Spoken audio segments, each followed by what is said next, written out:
আগামী 2026 বিধানসভা নির্বাচনের পূর্বে দলকে মজবুত করতে কোমর বেঁধে ময়দানে নেমে পড়ল তৃণমূল কংগ্রেস কালচিনি ব্লক কমিটি। লোকসভা নির্বাচনে কালচিনি ব্লকে ফলাফল খারাপ হয়েছে, সেই ফলাফল নিয়ে বুথভিত্তিক আলোচনা করতে এদিন রাজাভাত খাওয়ার পানি ঝরাতে বিশেষ বৈঠক হয়।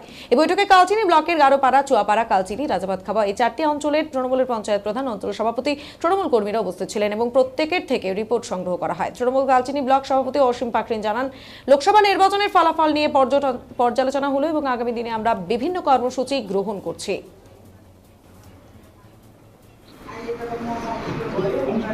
মিটিং হচ্ছে কোন কোন জিপি নিয়ে এবং কি বিষয়?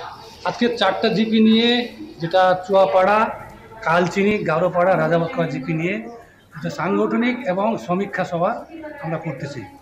গত লোকসভা নির্বাচনের পর আমাদের কিন্তু বুথ লেভেলে বা পঞ্চায়েত মেম্বার লেভেলে কিন্তু কোনো রকম আমাদের পর্যালোচনা বৈঠক হয়নি।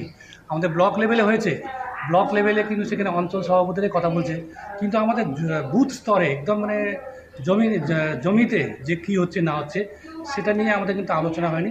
আজকে সেই জন্য প্রত্যেক বুথের কর্মীদের নিয়ে একটা ওয়ার্কশপ টাইপ বা একটা সমীক্ষা এবং সাংগঠনিক সভা আমরা করতেছি।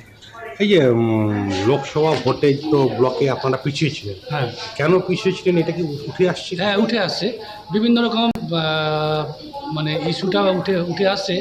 তার মধ্যে একটা জিনিস কি, মানুষের মধ্যে একটা বদ্ধমূল ধারণা, যেটা হচ্ছে লোকসভা নির্বাচনটা হচ্ছে দেশের ভোট এবং মোদির ভোট। এই মানুষের কিন্তু মনের মধ্যে গেঁথে ফেলেছিল, সেইটাই কিন্তু একটা আমাদের কিন্তু পরাজয়ের কারণ।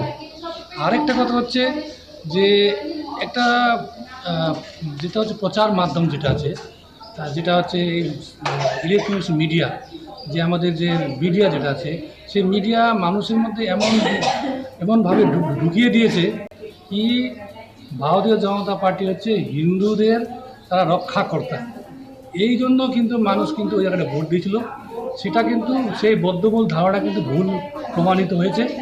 এখন কিন্তু আস্তে আস্তে মানুষ বুঝতে পেরেছে এবং বাংলার উন্নয়নের জন্য, বাংলার উন্নয়ন এবং বাংলার শান্তি শৃঙ্খলা রক্ষার্থে কিন্তু প্রত্যেকে কিন্তু এখন কিন্তু টিএমসির প্রতি ঝুঁকছে।